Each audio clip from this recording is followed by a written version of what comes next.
Hi, welcome back to Byte Forever. This is another update on the Tetris game for the ZX81. So for those of you who've not seen the previous videos, it's worth having a quick look at those. But as a recap, what we're trying to do is a port of the classic Tetris game, but to run a ZX81 and run in 1 kilobyte of memory, which is just the unexpanded memory you get on a standard ZX81.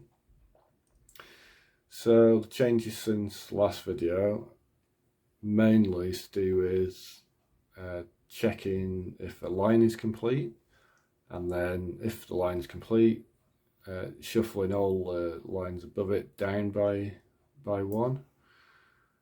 And this basically, in the current version, it's all on GitHub, by the way. I don't know if I mentioned that before. So in this version, we've got this check for complete lines in it, and like that whole block, which checks the lines and shuffles the screen down, all goes down to this point here, which is basically the end of that.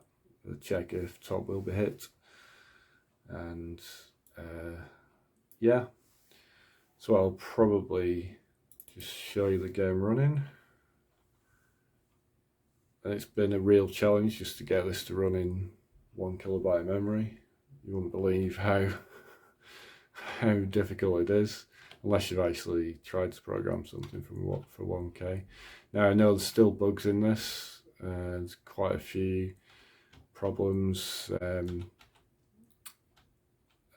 main sort of ones revolve around the fact some of the shapes, like the 4 in a row, if you get it, you can't go all the way to the right.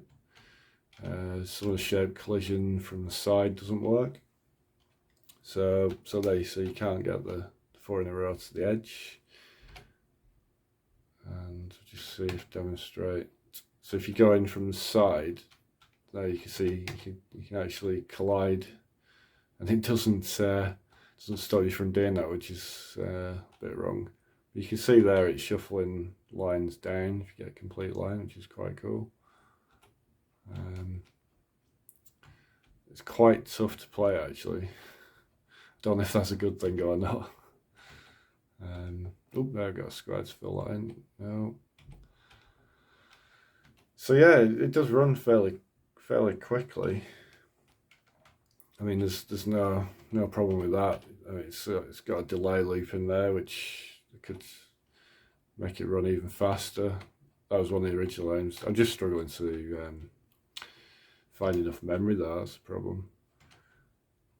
And you see there the 4 in a row as well just drags down all the lines above it on the right hand side of it. That's another bug. So it's like that. There's plenty still to do on this. Actually, probably keep me amused for quite a number of weeks.